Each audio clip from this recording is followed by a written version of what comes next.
Muito bem, senhoras e senhores, hoje é sexta-feira, dia 10 de dezembro de 2021, menos uma sexta-feira na sua vida, e esse dia ficará histórico, não sei se é assim que se fala, é histórico e ficará guardado nos anais do podcast Saco Cheio, pois ontem, dia 9, o Grêmio caiu para a segunda divisão. Como foi ruim falar essa... Não foi nada. Aí galera dos outros times aí, vocês têm que aprender com o Grêmio como é que você cai pra segunda divisão. Não sei se vocês viram o jogo na televisão, ninguém se importou, basicamente. O pessoal ficou no celular, ficou tirando selfie, 2 ou 3 caras choraram ali porque tem que chorar, e o pessoal depois foi embora e seguiu a vida. É assim que se cai pra segunda divisão, não é quebrando vidro, batendo em gente, xingando um velho. Se bem que xingaram um velho, né? Um velho do maior respeito do mundo aqui. Xingaram um idoso, né? O futebol é o único lugar onde tu pode xingar um idoso, que é o presidente do time, que ninguém se rebela. Porque se tu se junta em volta do tiozinho que vende pipoca na esquina e começa a falar: Ei, Sérgio, vai tomar no cu. Todo mundo vai olhar, cara, por que tu tá xingando um idoso? Tá, tudo bem que a pipoca dele não é lá das melhores e a pipoca dele é de uma terceira linha aqui no bairro. Mas pra que xingar o cara da pipoca? O cara é idoso. Mas no futebol, se o idoso é presidente de um time, esse time cai pra segunda divisão, você pode xingar esse idoso em público e ser filmado com câmeras Full HD e ser transmitido para o planeta inteiro. Você xingando um idoso, tá liberado. Então, xingaram um idoso. Isso aconteceu. Xingamento de idoso. Cara, mas é que, desculpa, o Romildo não é idoso. Ele é velhinho. Ele não é velhinho, ele é 2 anos mais velho que o Renato Gaúcho. O Renato Gaúcho é idoso? Eu não sei mais o que eu tô falando, cara. Idoso é a idade ou é como é que tu parece? Tu tem cabelo branco? Se tu tem uma pança de chope e tu tem um cabelinho branco com a testa grande, eu acho que tu é idoso. O Renato Gaúcho, ele pode ter 60 anos, ele não é idoso porque ele comeu muita gente. O cara que comeu muita gente não fica tecnicamente idoso, ele não tem como ser idoso. Então vai ver um cara que é idoso que comeu 5.000 mulheres, entendeu? O Renato Gaúcho para sempre será um quase idoso. Deus não vai deixar ele ser idoso, mas enfim... O meu ponto é que o estádio de futebol é o lugar onde tu pode... O estádio de futebol tu pode fazer várias coisas que tu não pode fazer no dia a dia, na sociedade. É por isso que eu acredito fielmente que o estádio de futebol, como fenômeno, ele foi criado pelas mentes humanas. Assim, se tu vê o estádio de futebol como um fenômeno orgânico da mente humana. Tipo assim, se tu conseguisse ver como é que as formigas vivem, tá? E aí tu abre lá o formigueiro delas e consegue ver tudo que tem embaixo do formigueiro, e daqui a pouco tem um lugarzinho redondo assim, cheio de formiguinha dentro, e umas formiguinhas no meio desse negócio redondo, chutando uma plantinha pra lá e pra cá. Tu ia perceber isso como um fenômeno. Caralho, por que as formigas criaram isso aqui? E aí tu ia perceber, caralho, porque eu acho que elas não aguentam mais ficar carregando pedaço de planta pra lá e pra cá. Daqui a pouco tu chega no formigueiro com um pedaço de isopor, porque algum sacana trocou a plantinha que tu tava carregando por um isopor. Aí tu chega com o isopor dentro do formigueiro, todo mundo começa a te olhar. Aí tu olha pra cima, tem um negócio branco, e tu fala, cara, mas eu juro que eu peguei um pedaço de planta. Eu juro que eu peguei um pedaço de planta. Eu não sei o que é esse negócio branco. Fica todo mundo... Cara, tu trouxe isopor de novo pro nosso formigueiro. Tu sabe que isso aqui a gente não pode comer, a gente não pode usar pra nada esse isopor. Aí o cara fica o quê? Os caras ficam bravos. Os caras começam a se estranhar. O cara ganha um cargo mais baixo dentro do formigueiro. Aí começa... olha lá, que o Carlos só faz merda. Aí os caras começam a criar grupos. Aí tem uns caras que apoiam o cara que trouxe o isopor. Foi só um erro. Essas rainhas aqui é uma merda também. Aí começa a gerar confusões dentro do formigueiro. O pessoal quer sair no soco, mas não pode. Aí daqui a pouco aquela organização orgânica vai se movimentando. Daqui a pouco cria um estádio, que é o lugar onde tu pode gritar e chorar. Mas tu queria gritar e chorar porque tu levou um isopor pro formigueiro. Mas tu não pode, porque tu tá numa discussão, tá de terno e gravata, tu é uma formiga trabalhadora, entendeu? Tu não pode começar a chorar e começar... Ei, rainha, vai tomar no cu. Tu não pode fazer isso. Entendeu? Tu não pode fazer isso. Aí as formigas vão lá e criam um negócio redondo, né? Porque a gente não sabe o que é, porque a gente tá analisando. E lá eles podem se xingar, eles podem brigar, eles podem quebrar coisa, eles podem extravasar. E eu acho que é para isso que serve o futebol. E aí, quando o teu time cai para a segunda divisão, é um belo momento para tu saber qual torcida é mais madura e qual não é. A do Grêmio se mostrou muito madura. Eu juro por Deus que eu estava assistindo o jogo da televisão, acabou a rodada, o Grêmio estava confirmado na segunda divisão, filmou 2 ou 3 caras chorando e o resto da torcida estava tirando selfie, e se abraçando e cantando e foram embora. Foi isso que aconteceu, cara. Isso que é um time grande, isso que é um time gigante. Os caras pensam, tá, o que é? Segunda divisão? Querem que a gente jogue lá? Tá, a gente joga lá no que vem. O pessoal tá querendo que a gente jogue lá? Tá bom, tá todo mundo cantando, arerê, o Grêmio vai jogar a Série B, o Grêmio pensou... o pessoal quer que a gente jogue? Nós somos um time interessante aqui, a gente quer o bem de todo mundo. O pessoal quer que a gente jogue a segunda divisão, estão nos convidando? Tá bom, a gente joga, vamos perder aqui várias partidas e vamos cair, a gente joga lá e depois volta. Vocês querem que a gente jogue? A gente joga, não tem problema. Foi assim que a gente lidou com isso. Eu gostei disso, eu gostei porque eu lembro que antigamente eu peguei o rebaixamento do Grêmio, o primeiro. A vibe era completamente diferente. O primeiro que eu presenciei, né? Porque o primeiro foi em 91, né? Foi 91. Eu tinha 2 anos. 89, 90, 2 ou 3 anos. Então eu não lembro de porra nenhuma. Mas o de 2004 eu lembro. E o clima não tava legal. Era destruição em massa. Era paulada, era briga, era bomba. Carrinho do pipoqueiro voando. Cara, isso aconteceu em 2004, quando o Grêmio tava passando. Se bem que esse ano quebraram um VAR. Isso foi interessante também. Isso foi interessante. Em 2004, eu tava no estádio. O Grêmio perdeu alguma partida lá importante e os caras pegaram o carrinho de pipoca e jogaram no gramado.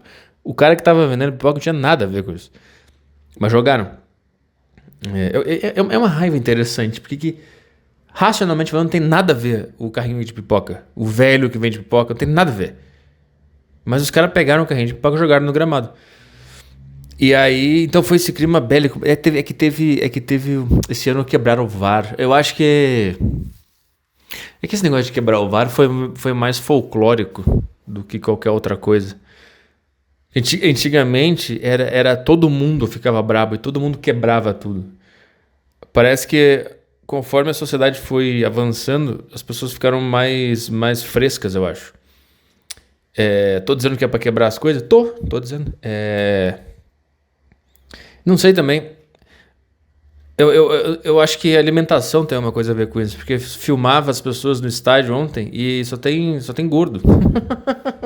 Desculpa, mas eu acho que o cara não tem muita energia pra ficar brabo quando o corpo dele tá tentando lidar com aquela quantidade de informação que ele jogou pra dentro, entendeu? Então, eu acho que isso contribui também pro negócio.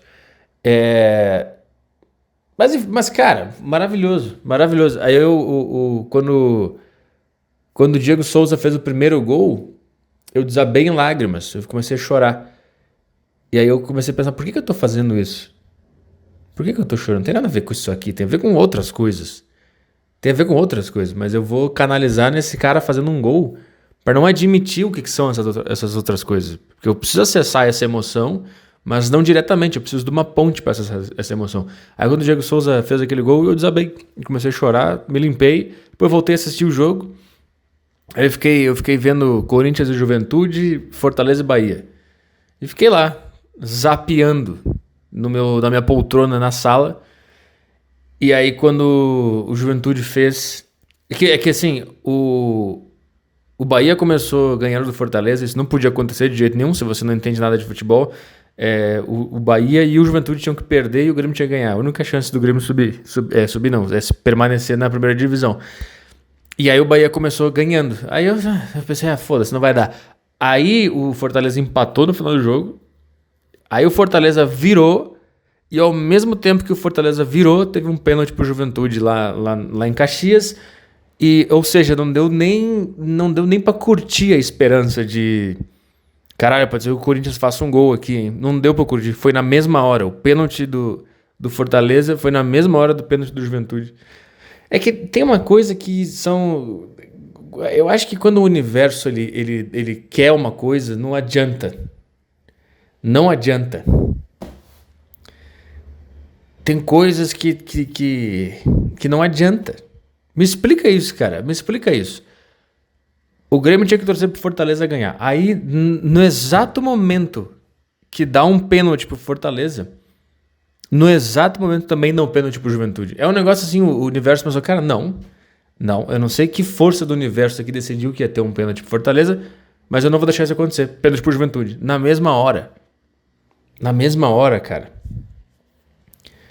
E aí o Fortaleza virou, e aí eu botei no jogo do Juventude pra ver o pênalti do Juventude, o cara fez o gol e foda-se. Aí eu simplesmente continuei assistindo o jogo, tentando absorver o máximo daquela experiência de ver o meu time caindo. Pela segunda vez, eu estou presenciando pela segunda vez, que a primeira vez eu não vi. Mas, cara, eu já fiz minhas previsões aqui. Assim como a galera acha que o mundo só dá voltas quando é o cara que tá por cima. Quando ele tá por baixo, ele não fala que o mundo dá voltas. Então, se é verdade que o mundo dá voltas, é o que tá todo mundo falando, porque o Corinthians rebaixou o Grêmio. Se é verdade que o mundo dá voltas, ele vai dar outra. Então, eu vou ficar bem na minha. Eu vou ficar bem quietinho. Tá tudo bem. Ano que vem vai ser muito legal. Veja, o jogo na sexta-feira é a melhor coisa possível. Jogo domingo é um saco. Boa sorte aí vocês da primeira divisão, cagando o domingo de vocês aí pra ver a rodada do Campeonato Brasileiro. É uma merda. Jogo bom é jogo terça e sexta. Isso que é coisa boa. Porque terça é muito melhor estar na segunda divisão. Terça-feira é aquele dia assim, é o pós-segunda. E o pós-segunda é o mergulho na depressão. A segunda-feira tu saltou de trampolim rumo à depressão. Aí tu só tá sentindo aquela, puta, tudo de novo. Aí na terça-feira tu já mergulhou na depressão, que é a semana, que é a vida acontecendo. E aí tem um jogo do teu time, é Grêmio e Criciúma. Aí tu assiste, aí te dá um gás até sexta-feira. E aí tu fica quarta e quinta, porra, mas eu vi um jogo terça. Cara, só tem benefício estar na Série B. Aí na sexta, que é um dia... Bom, se você é uma pessoa normal, você acha muito legal sexta-feira que você vai sair pra beber, ouvindo aquela música do Batom de Cereja. Aí você vive assim se você quiser. Mas pra quem é mais introspectivo, gosta de ficar em casa, sexta-feira é um dia pra relaxar, aquele dia pra dormir, deitar, dormir, só que não tem nada pra ver, tem nada pra fazer, não tem entretenimento. Vai ter jogo. Sexta-feira, de noite, vai ter jogo. Eu vou chegar em casa do trabalho, vou ver um jogo. E aí sábado e domingo eu tô livre. Não tem rodada. Eu nem sei se a rodada da Série B é terça e sexta, que nem era antigamente. Não faço a menor ideia. Eu não faço ideia do que eu tô falando. Eu posso estar completamente errado. E aí, vai fazer o quê? Vai escrever um comentário gigante me explicando sobre o calendário da Série B? Ah, cara. Não me incomoda. Mas é isso, cara. Eu acho que às vezes tem um joguinho sábado, um negócio assim, mas é muito melhor, cara. Eu recomendo que todo... Eu acho que todos os times grandes tem que cair pra Série B. E a gente tem que ficar tudo na Série B. O calendário é melhor. Não tem Libertadores. Não tem pré-Libertadores. Não tem aquela... Aí tu cai da Libertadores, vai pra Sul-Americana. Não tem nada dessas merda aí. O calendário é bem melhor. O calendário da Série B ele é muito mais europeu. Que é o que todo mundo quer. É estadual, Copa do Brasil e a Liga. Acabou. 3 competições. Isso é um campeonato de nível, campeonato europeu, campeonato de qualidade, campeonato organizado. Agora a Série A é uma bagunça, é um jogo a cada 3 dias. Aí tem a Copa do Brasil, tem a Copa Libertadores, tem a Copa Sul-Americana, aí tem o Brasileirão, aí tem o estadual, tem 5 coisas ao mesmo tempo. Aí tu cai da Libertadores e vai pra Sul-Americana. Se tu fica em sexto no Campeonato Brasileiro, tu tem que jogar na Bolívia, pré-Libertadores, tem que jogar contra o time do supermercado da Bolívia, aí tu ganha do time do supermercado da Bolívia, aí tem que jogar contra o time do supermercado da Venezuela, daqui a pouco tu tá na fase de grupos da Libertadores, aí daqui a pouco tu tá jogando com um time, sei lá, um time no interior da Colômbia, aí tu volta pra tua cidade, tem que pegar o Palmeiras no Allianz Parque pela Liga. Aí daqui a pouco tem a Copa do Brasil, jogando contra o São Caetano, Nada a ver, gente. Caiam todos pra Série B. É muito melhor. Tô te dizendo, eu conheço, eu sei o que eu tô falando. Atenção, meu querido ouvinte, uma pequena pausa nesse podcast para falar para você sobre o curso de Bitcoin do grande Augusto Baques. Acesse aí arturpetri.com/bitcoin e usa o meu cupom de desconto Petri50, Petri com Y e o número 50, você tem 50% de desconto no curso Mestres do Bitcoin do grande Augusto Baques. Eu sei que esse nome ficou muito mal conhecido aí por causa de alguns youtubers que fizeram cursos com esse nome, mas Augusto Bagos realmente é um mestre do Bitcoin. Esse cara sabe pra caralho e lá no curso dele tá todo o conhecimento dele consolidado e organizadinho para você aprender a investir em bitcoins. Então acessa aí arturpetri.com/bitcoin e usa o meu cupom de desconto Petri50 para aprender com Augusto Baques. Sem contar que o teu time sempre ganha. Tu tá sempre nas primeiras colocações. Sempre. Eu acho que o pessoal tem tudo que cair. Tudo que cair. Todo mundo na Série B ano que vem. Vem Flamengo, vem Inter, vem Corinthians, vem Palmeiras, vem todo mundo. Santos, São Paulo, a galera inteira desce pra Série B pra gente poder jogar um campeonato organizado e os outros times, os operários da vida, sobem, fica na Série A. Muito bem. É só uma letra. É só uma letra. Não significa nada, entendeu? É só uma letra. É só uma letra. Ah, tu vai jogar com aqueles caras lá agora porque tu ficou em 17º. Aí tu fala, tá bem, eu jogo. Qual o problema? Era só uma colocação que eu podia estar. Assim como eu podia estar em 10º. Assim como eu podia estar em 7º, eu fiquei em 17º. Tá nesse 17º? É só uma posição, cara. É só um número numa tabela. E aí eu só vou jogar um campeonato que tem uma outra letra. Grande merda. Grande merda. Grande merda. É só um negócio. Ah, não é a Série A, é a Série B. Foda-se. B é legal. B é uma letra legal. Tem duas coisinhas redondinhas. O A é uma merda. O A o quê? É um V ao contrário com traço no meio. Ah! O B tem muito mais personalidade. O B são duas barriguinhas. Tem um risco e duas barriguinhas. É muito mais legal. É muito mais legal, tô te falando. Não tem problema, cara. Não tem problema. Jogar a Série B é muito melhor. Recomendo pra todos. E não tem problema nenhum. Não tem problema nenhum. Eu acho que essa é a melhor forma de lidar com isso. Quando eu vi que a torcida do Grêmio simplesmente estava tirando selfie e sorrindo pra câmera, eu pensei, cara, não tem o que os outros caras falar depois disso. Porque o grande lance do futebol é que tu ri da desgraça do outro. Tu ri do cara sofrendo. E tu ri porque o time foi rebaixado, porque tu sabe que tem um cara que tá sofrendo. No fundo é uma coisa muito macabra, esse negócio de gostar que o time caiu. Você vai parar pra pensar nisso, o quão psicopata é isso? Você é psicopata se você tá comemorando. Eu jamais comemorei. Quando o Inter caiu, eu não comemorei. Eu fiquei na minha. Eu respeito o ser humano. Mas já parou pra pensar nisso? Porque, vamos lá. Eu vou organizar isso aqui. O futebol, ele representa a infância de cada um. É uma ligação forte com a infância. Então, basicamente, o que todo mundo está fazendo quando ele comemora um título ou quando ele cai para a segunda divisão, ele chora, quando ele ganha um clássico, ele está dizendo, me ensinaram a coisa certa na infância e te ensinaram a coisa errada. A minha infância foi melhor que a tua. É isso que é futebol. Eu sei que tu acha que é mais que isso porque parou uma guerra. Não é. É trauma de infância. Só isso que é. Então, os teus pais te ensinaram que que o Palmeiras é o time, que é o time foda, que tem uma história foda, porque os avós dele ensinaram pra ele que o Palmeiras e vai passando a linha. Eu sei que de vez em quando nasce um cara numa família, que aí a família é palmeirense, o cara vira corintiano, a família é colorado, o cara vira... Eu sei que rolam essas anomalias, mas de forma geral, o que está impresso na nossa cabeça é a minha infância está em jogo. É basicamente a tua criancinha interior. Como que nem os caras falam? Os caras de psicologia, sei lá, de hipnoterapeuta. Sei lá, é a tua criança interior querendo que a tua infância tenha sido a infância certa. E educar lá a errada. É basicamente isso que é. São duas crianças berrando. Dizendo, meus pais são melhores que os teus. É isso que é. É isso que é. tá? E aí, pra tu ver o quão macabro é esse negócio macabro psicologicamente falando, esse negócio de futebol, é que quando tu sabe... Não é isso. Quando tu comemora que um time tal caiu, o que no fundo tu tá fazendo? Tu tá comemorando porque tem um monte de gente sofrendo. Porque tu sabe que o sofrimento, psicologicamente, ele é real.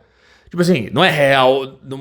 Não é real que tu tá sofrendo porque teu time caiu. Isso não é real externamente falando. Mas psicologicamente, internamente falando, o teu cérebro tá machucado de verdade. Por mais que seja uma puta bobagem, que não deveria ser... Psicologicamente, o teu cérebro tá machucado. É como se tivesse uma cicatriz ali, porque tem uma parte muito importante da tua vida que acabou de sofrer um balanço. A tua infância sofreu um balanço. Como assim aquele time que me passaram, que tinha tradição, que o meu avô, que meu pai, que a minha mãe me levavam no estádio, como assim ele tá na merda agora? Machuca de verdade, por mais que não machuque de verdade. Mas machuca de verdade. E quando o outro cara lá, ele sabe que tu tá machucado, ele tá comemorando, soltando foguete. Então tem uma coisa macabra aí, muito interessante, tem uma coisa extremamente macabra, tu tá literalmente rindo de um machucado psicológico num cara, e tu sabe que tu pode rir disso porque tu sabe que no fim das contas é uma bobagem, é só por isso que as pessoas comemoram a desgraça dos outros no futebol, porque tu sabe que é uma bobagem, aí ao mesmo tempo tu sabe que tá doendo de verdade, mas tu sabe que se a gente fosse parar pra pensar, não devia doer de verdade, então por isso eu vou comemorar pra caralho que o teu time caiu. Mas então o futebol ele tem tantas camadas pra se entender. Eu não sei se já fizeram um estudo completo de como que o futebol ele afeta psicologicamente, o que é rivalidade, o que é tu rir do cara, eu não sei ainda. Tem muita camada por trás disso tudo. Mas quando tu comemora que o outro cara tá caindo pra segunda divisão, se fudeu, tu tá rindo da infância daquele cara. E tu tá rindo porque tu sabe que aquele cara tá sofrendo. É muito louco, cara. E quando o teu time ganha um campeonato, é a mesma coisa. Tu não só comemora que ele ganhou, tu comemora que ele ganhou e que teus avós acertaram, que teus bisavós estavam certos. Cara, sempre que o teu time faz um gol, aquela comemoração não é a comemoração por causa do gol, é porque tu tá falando, meus avós ensinaram certo os meus pais e os meus pais me ensinaram certo. Qual time era o legal? Esse que é comemorar um gol. E o título é o orgasmo disso tudo junto, assim, a minha família acertou. A minha linhagem acertou onde depositar o seu carinho futebolístico. Então chupa tu aí. Sempre o cara fala, chupa Flamengo, chupa Inter, chupa não sei o quê. Você tá falando assim, chupa aí, tua família te ensinou errado e me ensinou certo. Trouxa.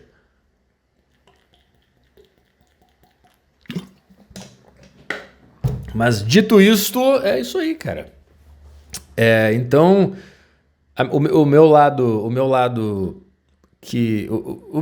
que gosta de futebol, ignorante, tá machucado? Tá, mas ao mesmo tempo eu consigo observar essa merda toda e não sofrer tanto. Isso que é uma merda. Isso que é uma merda. Porque ontem, inclusive eu percebi uma hora que eu tava forçando a sofrer quando o Grêmio caiu. Porque eu acho legal, acho interessante sofrer por causa de futebol. Porque assim, eu tava ali vendo o jogo, aí tava meio que o jogo do Juventude tava terminando, e aí eu comecei a deitei no sofá, assim, fiquei meio mal e tal, e eu comecei a forçar a ficar mal. Eu queria ficar pior do que eu tava. E a minha namorada tava na sala, e ela falou, tá mal, tá sofrendo? Eu falei, tô. Aí ela falou, tá, mas tu não consegue ver isso também como comédia? Aí eu falei, sim, é óbvio, só que eu não quero ver agora, porque eu quero sofrer. Tu acabou de acabar com o meu sofrimento, e eu queria sofrer agora. Eu queria sofrer agora. Nesse exato momento eu queria sofrer. É o único momento que eu posso sofrer. Eu não posso sofrer no resto da minha vida, eu não posso sofrer no meu trabalho, eu não posso sofrer quando eu acordo, eu não posso sofrer indo na academia, eu não posso sofrer. A gente não pode sofrer porque senão a gente para e não faz nada. Então eu não posso sofrer. O único momento que eu posso sofrer é quando o meu time cai. Só que ao mesmo tempo eu sei de tudo isso que eu falei agora. Então não é um sofrimento genuíno. E eu tava tentando acessar o sofrimento genuíno. Aí ela falou, tá, mas tu não consegue ver isso aí de fora também, tentar enxergar comédia nisso? Eu falei, sim, é por isso que eu tô concentrando aqui pra sofrer mais. Eu quero esquecer essa parte da comédia. Mas, cara, é isso aí. Enfim, vamos ao que interessa, né? Vamos ao que interessa. Vamos ao que o pessoal tá querendo ouvir aí. Tá querendo saber da loucura que foi A Deriva essa semana. Que dia foi? Foi quarta, dia 8. A Deriva com Mário Chuachua. Cara, que interessante que foi. Eu acho que foi o melhor momento da minha vida no aspecto cômico da coisa, porque o A Deriva não é um podcast de comédia, e ele acabou se tornando, acho que talvez a minha maior obra de comédia da história. Pra tu ver como Deus escreve certo por linhas tortas. O programa que tu não deposita a tua esperança cômica é o que se torna a coisa mais cômica possível. E é onde tu se revela como um bom comediante. Isso que é uma loucura, cara. Isso que é uma loucura. Mas enfim, cara, vamos lá. O que aconteceu? Sabe o que eu conto lá, desde a origem de tudo? Enfim, cara, teve uma deriva que foi o Felipe Marques, da entrevista na Deriva lá. O Felipe Marques é o cara que fala sobre meditação, sobre performance, sobre respiração, meditação, aquela coisa de poder do agora, todas essas paradas aí. E pelo que eu sei, ele no passado ele também fazia vídeos sobre como pegar mulher. Eu sei que ele gosta desse termo pegar mulher, mas eu uso porque todo mundo usa. Mulher usa também, pegar o boy, e a gente fala pegar mulher. Então ele fazia vídeos também sobre isso. E na época eu não sabia disso, ele me contou, esse Mário Schwartzman brigou com ele, sei lá, fez uns vídeos falando lá desse movimento de cara que ensina a pegar mulher e meio que destruiu os caras lá e falou mal de todo mundo. E aí no A Deriva, com o Felipe Marques, alguém mandou uma pergunta falando, e aquela briga lá com o Mário Schwartzman, blá, blá, blá. Aí ele contou a briga. E aí eu e o Caio, a gente falou, caralho, vamos chamar esse cara aqui. Porque eu lembrei dele quando ele foi no Pânico, e eu lembrei que em 2016, cara, algum ouvinte do meu podcast, que eu não lembro quem era, mandou pra ele o meu podcast, e aí ele entrou em contato comigo em 2016, e aí ele me chamou no Skype e fez uma chamada comigo de vídeo, e ele queria fazer um programa em São Paulo para concorrer com o Pânico. Ele queria fazer meio-dia um programa lá para concorrer com o Pânico, uma live no YouTube para concorrer com o Pânico. Ele falou comigo, eu nem lembro direito qual foi o teor da conversa, mas ele queria que eu fosse para São Paulo para fazer esse podcast com ele. Aí eu meio que, sei lá, achei meio estranho esse negócio. Eu não senti uma vibe boa, assim. Não senti que o lance era... Ele não era comediante, ele não queria fazer comédia, ele não queria fazer um programa de humor. Achei meio estranho, assim, só ignorei, assim. Nunca mais falei com ele, não me deu vontade. Imagina, vim pra São Paulo pra morar na casa dele com um monte de cara que eu não faço a menor ideia de quem seja. Não é mais eu introspectivo pra caralho, eu gosto de ficar sozinho. Imagina, sair lá de Porto Alegre pra vir pra São Paulo, pra ficar na casa de um cara fazendo um programa pra concorrer com o Pânico. Eu pensei... Se fosse um cara da comédia, assim, que tivesse referências de comédia e que tivesse focado na comédia, eu até pensaria, caralho, uma boa oportunidade de fazer um programa de comédia, mas não era isso, era um negócio mais... Sei lá, eu achei estranho e nem falei mais com ele, ignorei, parei, nunca mais respondi e tal. Eu lembrei disso também e lembrei da participação dele no Pânico. Eu falei com o Caio, caralho, vamos chamar esse cara aqui, porque ele é interessante. Ele é um cara extremamente interessante. E aí eu mandei pra produtora o perfil dele pra chamar, né? Eu falei, marca com esse cara aqui, marcamos. Aí que tá o negócio. O A Deriva, pra mim, é um trabalho que eu despendo energia e eu despendo tempo no A Deriva. Não é um negócio que, marca uns caras aí, eu chego lá do nada e converso com o cara e foda-se. Todo domingo eu tenho um Google Docs aqui. Todo domingo eu repasso todos os convidados da semana, eu assisto os vídeos deles, eu vejo o Instagram dos caras, eu faço um apanhado de tudo que tem dos 3 convidados da semana. Inclusive é por isso que são 3 convidados por semana, porque antigamente eram 5, 4 e não dava tempo de eu estudar ninguém, porque era muita gente. Então eu reduzi para 3 para eu poder estudar cada um. Tô dizendo isso para te mostrar que para mim é um trabalho. E eu coloco energia e tempo nesse trabalho. Eu podia estar fazendo outras coisas, mas eu estou estudando os convidados da semana. Então eu estudo lá todo mundo, quem vai terça, quem vai quarta, quem vai sexta. Eu dou uma olhada no Instagram de todo mundo, anoto algumas coisas. Se o cara tem um site, eu entro no site do cara, leio a biografia dele, vejo se ele tem livro publicado. Todo aquele negócio, eu vejo se ele já participou de outras entrevistas, eu dou uma olhada no canal do cara, se ele tiver. Tem uma coisa que eu gosto de ver, que é ler os comentários das pessoas que gostam dele, né? Para entender qual é que é do nicho do cara e tal. Então assim, eu estudo todo mundo que vai na deriva, não importa quem seja. E com ele não foi diferente. No meu domingo, no domingo anterior à semana de entrevistas, eu sento aqui, vou lá, Mário Schwartzman, vejo os vídeos dele, leio as paradas que tem dele, vejo os comentários dos fãs dele, vejo o que ele faz na internet, vejo onde ele já foi, o que ele já fez, qual é a reputação dele, qual é a fama dele, blá blá. Eu anoto no Google Docs, aí eu vou lá, vejo o cara que vai na quarta, anoto tudo, vejo o cara que vai na sexta, anoto tudo, tá?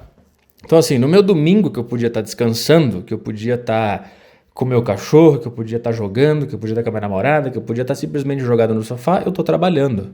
Eu estou colocando uma energia e respeitando os meus convidados da semana, porque eu quero saber o que eles fazem, porque eu não quero simplesmente foda-se, vem aqui, senta e foda-se.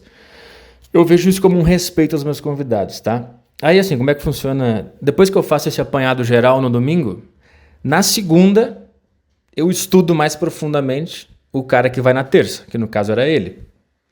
Então na segunda eu estudo o cara da terça, na quarta de manhã eu estudo o cara que vai quarta de tarde e na quinta eu estudo o cara que vai na sexta, tá? Só para você entender como é que é o negócio. Então, domingo eu faço um apanhado geral dos três e na segunda eu estudo o cara da terça, que no caso era o Mário, tá? E aí eu respeitei ele desde de domingo e segunda, que são os dias que eu estudo o meu convidado, eu estava respeitando ele como um entrevistado, como um cara que eu queria entender, como um cara que eu queria saber o que ele pensa da vida, como que ele pensa, da onde ele vem, de onde ele tirou as ideias dele, para entender as ideias dele, que é o que eu faço com todos os meus convidados. Se você ouviu a deriva, você sabe disso.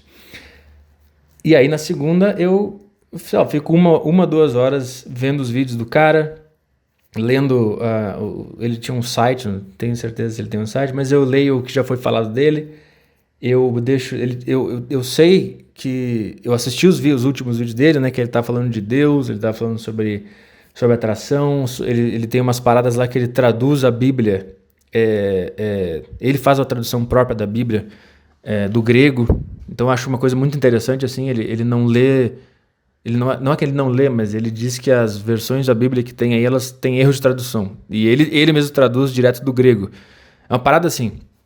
E eu tava vendo esses vídeos dele explicando isso. E eu fui anotando, caralho, esse cara traduz a Bíblia por conta própria. Aí eu vi que tem umas palestras dele que ele fala sobre sentir vergonha, sobre ser tímido, no sentido de pra tu não ser mais, entendeu? Ele tem umas palestras que ele fala sobre essa parte toda de desenvolvimento pessoal, de como não buscar a aceitação dos outros e tal. Eu fui anotando, bem interessante também.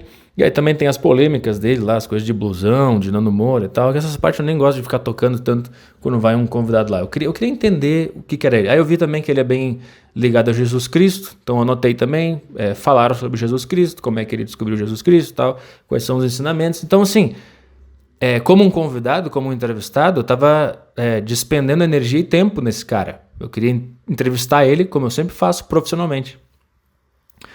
E eu não precisava estar fazendo isso, entendeu? Eu faço isso por respeito ao convidado que vai lá. E aí, quando é que foi? Ele foi terça? Não, foi terça. Ele foi terça. Aí quarta foi o Raul e hoje vai outro cara, tá certo. Então ele foi na terça. Então na segunda eu estudei ele e na terça foi a entrevista. Bom, aí ele chega lá e já começa a dar umas indiretas, assim. Começa a falar que eu sou liso, que eu não me comprometo com nada e tal. Ele já chegou nessa, assim, porque ele é todo de ficar julgando, entendeu? Então ele já chegou lá e já começou a falar, não, eu acho que tu é um cara legal, mas tu é liso, tu não se compromete e tal. Aí começou a brincadeira já. Eu falei, mas por que eu vou me comprometer se eu posso ser liso? Foi a primeira ironia que eu joguei pra ele em off e ele não entendeu. Aí nessa vibe de ironia, ele me perguntou, você tomou essa merda aí da vacina? Aí eu olhei pra ele e fiz assim, ó. Eu fiz assim pra ele. Aí ele falou, vou te perguntar ao vivo. Quero ver se tu vai me responder isso. Aí eu falei, não, ao vivo eu vou falar que eu tomei. Aí ele já ficou puto da cara. Porque eu também percebi durante a conversa que ele tem alguns traços de autismo, na melhor das colocações aqui. Agora eu não tô zoando, não tô fazendo um roast do cara. Ele não saca ironia, sarcasmo, sacanagem, ele não entende isso. É uma coisa que não bate nele. E aí eu fiz assim, não, ele falou, vou te perguntar ao vivo. Eu falei, ao vivo eu vou falar que eu tomei. Tipo assim, e aí, vai fazer o quê? Porque agora eu vou abrir um parênteses aqui também. Eu nunca vou falar a verdade sobre uma condição minha, de saúde minha, que só diz respeito a mim. Assim. Você não tem direito de saber a verdade sobre o que eu fiz no meu corpo.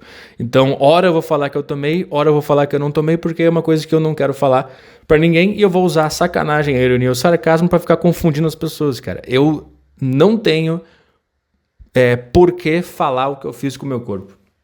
E quem me ouve sabe que aqui no Saco Cheio eu já falei algumas vezes que eu tomei e várias vezes que eu não tomei. No A Deriva eu já falei que eu tomei. No Tarja Preta eu já falei que eu tomei e que eu não tomei. E no Desinformação eu já falei que eu não tomei. Então você não sabe qual é a verdade, você não vai saber a verdade. Eu vou seguir mentindo sobre uma situação médica minha, que ninguém tem nada a ver. E você tem o direito de mentir sobre a sua condição médica se você quiser. Se você quiser mentir que você já tomou aspirina, você pode mentir. Se você quiser mentir que já tomou vacina, você pode mentir. Se você quiser mentir que você não tomou vacina, você pode mentir, porque é o seu direito, o seu corpo, é sua privacidade. E eu pensando que ele tinha essa noção, eu comecei a só sacanear ele. Falei, eu não tomei. Ele falou, vou te perguntar ao vivo. Eu falei, mas aí ao vivo eu vou falar que eu tomei, hein? Aí eu achei que até eu entender que ele tinha esse traço de talvez esquizofrenia, talvez autismo ao mesmo tempo, eu não sei exatamente o que é.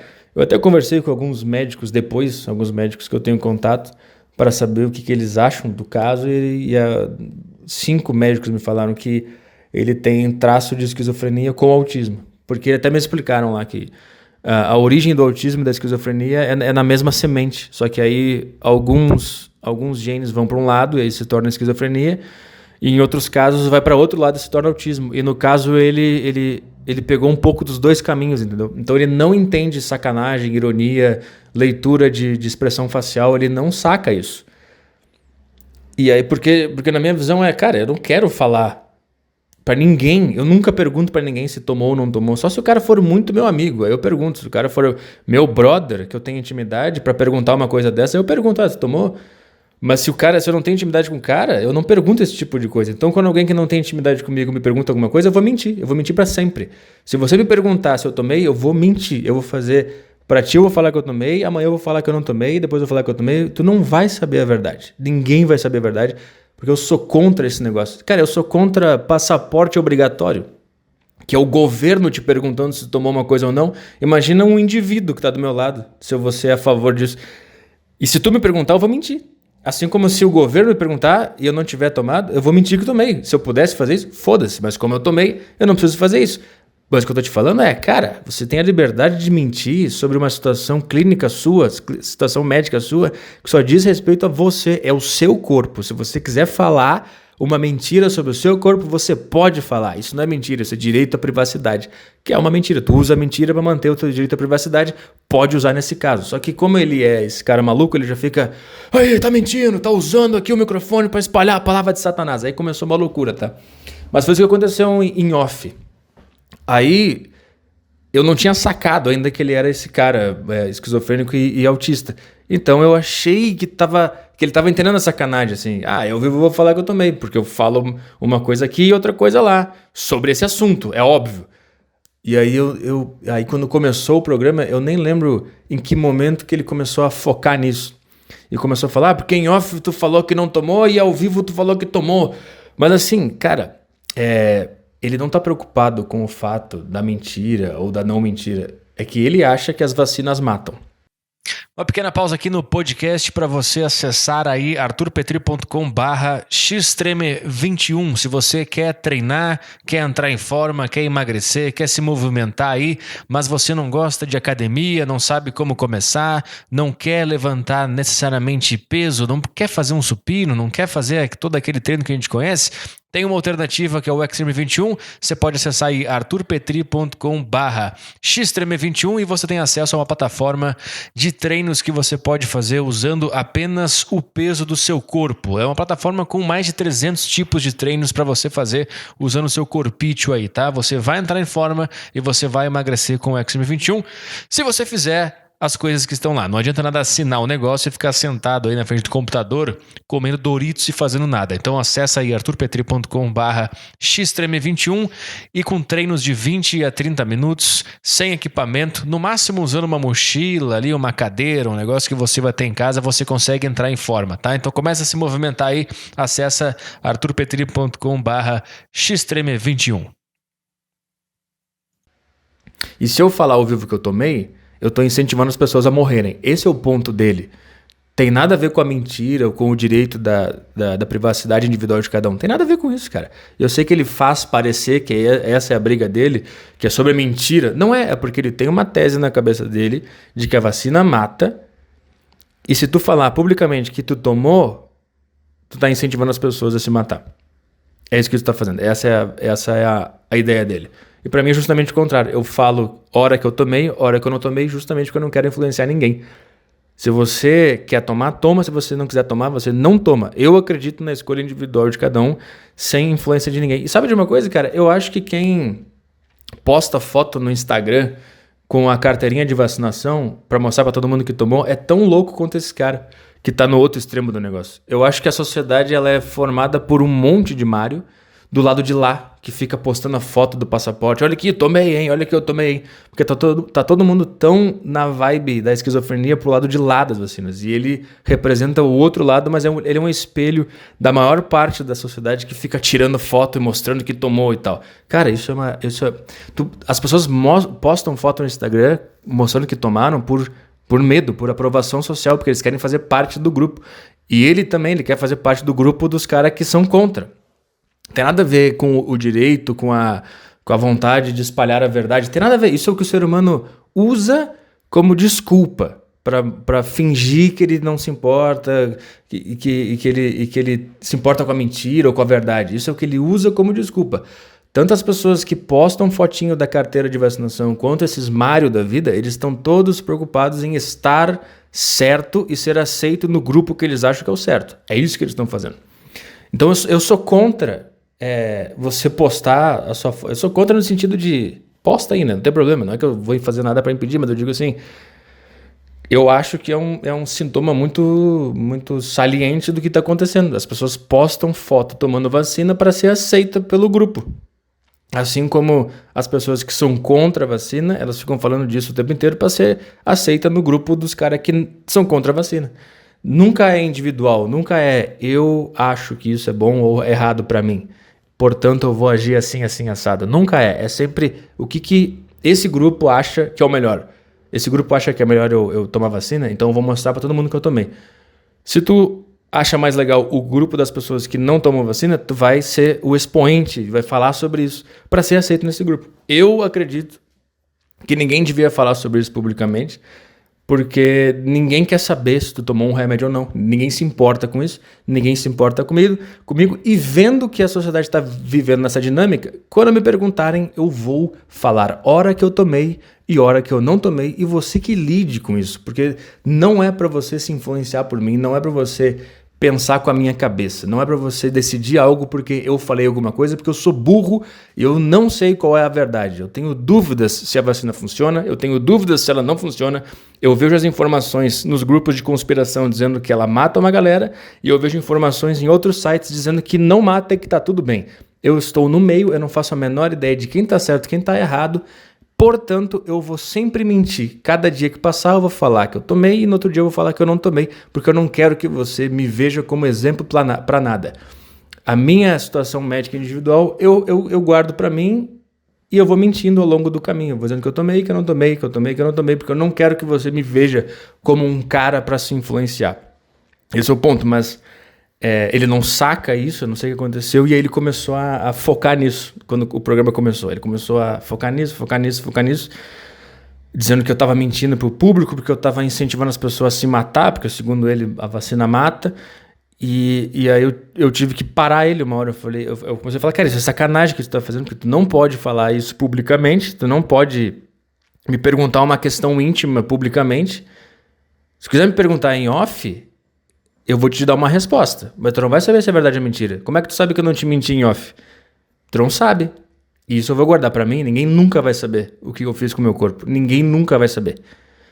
Mas aí tu não sabe se eu te menti em off e tô falando a verdade agora. Ou se eu tô falando a mentira ao vivo e em off eu falei a verdade. Tu nunca vai saber isso. Tu não tem o direito de saber isso e jamais saberá. Lide com a confusão mental sozinho, não me envolva nisso. Mas aí o cara começou a falar que eu tô incentivando as pessoas a matar, a se matar, a tomar vacina, que a vacina vai matar, vai matar, vai matar. Eu até falei uma hora, cara, e se tu tiver errado sobre essa coisa da vacina? Ele falou, eu não tenho como estar errado. Cara, foi um processo demorado para eu entender o tipo de cabeça que eu tava lidando. Mas aí tudo começou nessa rusga aí desse negócio da vacina. Aí ele começou a fazer essas suposições aí que eu tava mandando as pessoas se matar, porque eu tava mentindo para ganhar dinheiro do patrocinador e que a minha mentira tava matando pessoas e tal. Aí eu tive que meio que me impor nesse momento e falar que isso era uma puta sacanagem, que a minha condição clínica só diz respeito a mim, eu tenho o direito sim de mentir sobre a situação clínica, só que tu não sabe quando que eu menti. Se eu menti em off ou se eu menti ao vivo, isso tu não sabe. E é um direito meu e seu mentir. Esse era o meu, sobre a sua situação clínica, né? Esse é o meu ponto. Tanto que eu falei, cara, se eu te falasse em off que eu tinha câncer e quando eu abrisse a câmera eu falasse que não, é uma escolha minha, é uma condição clínica minha. Não, eu não estou falando sobre uma informação de uma coisa que vai fazer diferença na vida das pessoas. É o meu corpo, é a minha vida. E sobre o meu corpo, minha vida, eu tenho o direito sim de mentir. Só que tu não sabe quando que eu menti, se foi em off ou se foi ao vivo. Isso tu nunca vai saber. Só que aí ele começou a enlouquecer. Aí o Caio derrubou a live porque a gente tá falando muito sobre vacina e a vacina, sabe como é que é, o YouTube derruba. Aí a gente voltou um pouco mais calmo, pelo que eu me lembro, né? E aí voltamos um pouco mais calmo, aí eu tentei voltar a entrevistá-lo, porque eu quero que você tenha isso na mente. Eu gastei tempo estudando ele, para entrevistar ele. Que pra mim, que eu percebi que ele veio cheio já de pré-julgamentos e preconceitos sobre a minha pessoa. E eu acho que, sei lá, o que aconteceu na vida dele também, se muita gente trata ele como louco, se ele já foi expulso pelo que falou, ele foi expulso de um monte de lugar, mas assim, eu não sei o que aconteceu na infância dele, na adolescência dele, porque ele parece ser um cara muito, ele parece ser, sabe aqueles cachorro que tu quer dar carinho e o cachorro começa a rosnar e sai correndo? Eu acho que ele apanhou tanto no sentido, não apanhar fisicamente, mas apanhou tanto da vida das pessoas que ele não consegue entender que tem um cara que está disposto a ouvir ele. E até eu entender que isso estava acontecendo, demorou uns 40 minutos no podcast. Porque lembra, ó, eu estudo... Porra, já foram quantas pessoas no podcast? 150, sei lá. Para todas eu estudo. Todas eu foco as minhas energias. Se o cara lançou livro, eu leio o livro do cara. Tanto que quando o cara tem livro marcado, eu peço para a produção marcar o cara... Marcado não. Se o cara tem livro publicado, eu peço para a produção marcar esse cara com um intervalo de 1 mês para dar tempo de eu ler o livro. Então, assim, para mim é um trabalho. E sempre que eu tô estudando, pesquisando o cara, eu tô, em respeito a ele, eu tô focando uma energia no cara. Porque o que eu quero na deriva? Eu quero que o cara explique suas ideias. Eu quero que ele brilhe. Eu já falei aqui várias vezes qual é que é a minha ideia da deriva. Por mim, eu nem falava nada no deriva. Tanto que, se você pode perceber ao longo do tempo que eu estou reduzindo cada vez mais a minha participação no podcast, no sentido de falar. E não sei se você consegue perceber também, mas eu estou tentando só fazer pergunta. E nunca falar nada além de uma pergunta. A não ser que o cara seja amigo e aí eu consiga ter eu me sinta livre para ter um diálogo, para botar minha opinião na mesa. No A Deriva, eu botei como um objetivo assim, levar a conversa adiante fazendo perguntas. Só com perguntas. Eu estou tentando reduzir o máximo de afirmações e de opiniões, que eu mal dou lá, mas eu estou tentando fazer esse balanço ficar desequilibrado e ser só pergunta. Assim. É uma técnica que eu estou tentando colocar em prática, que é fazer a pergunta levar a conversa adiante. E quando eu faço isso, o que eu estou querendo? Eu estou querendo que o cara desenvolva a sua opinião, a sua verdade, a sua história, porque é ele que interessa ali, não sou eu. Eu só sou um flanelinha, que eu fico, vem mais pra cá, vai mais pra lá, peraí. calma aí, peraí, gira o volante aqui e entra aqui. É só isso que eu faço lá. Porque eu quero que o meu entrevistado brilhe, eu quero que ele explique suas ideias, eu quero que as pessoas vejam e pensam, caralho, olha a história desse cara, olha o que esse cara tem pra falar. É isso que eu quero. E com ele não foi diferente, cara.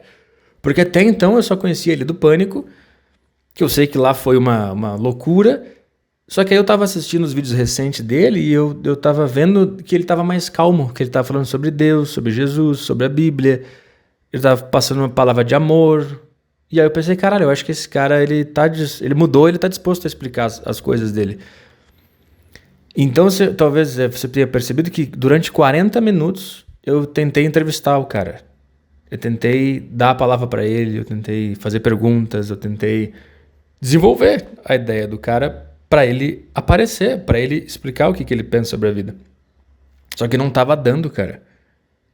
Ele não tava dando, toda pergunta ele via como uma afronta, ele ficava o tempo inteiro voltando ao fato de eu ter falado uma coisa em off e outra ao vivo. E de novo, você não sabe qual das duas, se eu menti em off, se eu menti ao vivo, se eu falei a verdade em off, você não vai saber nunca disso. Mas ele ficou sempre voltando para esse lugar, querendo dizer que eu tava incentivando as pessoas a tomar uma coisa que mata e tal. Porque eu não acredito. Eu não sei, eu tenho informações isoladas, eu não sei se mata ou não mata. Eu não faço a menor ideia. Eu tô em grupo de teoria da conspiração? Eu leio, mas ao mesmo tempo eu também leio as notícias normais e eu não sei o que concluir. Eu não sei em que momento eu tô, eu só acho tudo muito estranho. Se você que ouve meu podcast que sabe, eu acho tudo muito estranho, tudo que tá acontecendo. Mas ele ficava sempre tentando voltar para esse ponto e tal.